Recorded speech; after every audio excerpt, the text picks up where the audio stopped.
শালার ভূতের বিদেশ যেরম রোদ এরম পানিরও হিট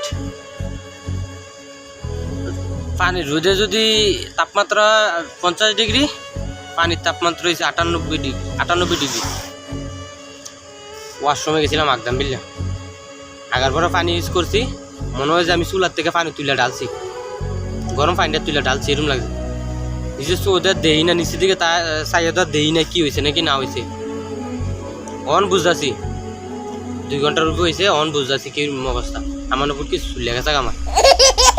কোনো দিক দিয়ে শান্তি নাই বিদেশের ভাই না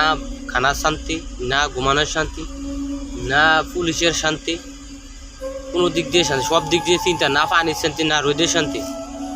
আল্লাহর ভূতের বিদেশ আইও যারা বাইর দেশও আছে তারা বিদেশ তাড়াতাড়ি আইও আরাম আর আরাম ও মন্দির ভূতের বিদেশ এই রুম জানলে কি আমি আর বাথরুমে যাই এই কামটা করলাম হইলে কুটকিরা মাটিতে লাগান বইতামও পারি না এরম মহা বিপদে ভরে দিতে হন আমার মনে হয় বিতিতে আমার জল্লে বিরাইতে আছে শালার ভূতের বিদেশ।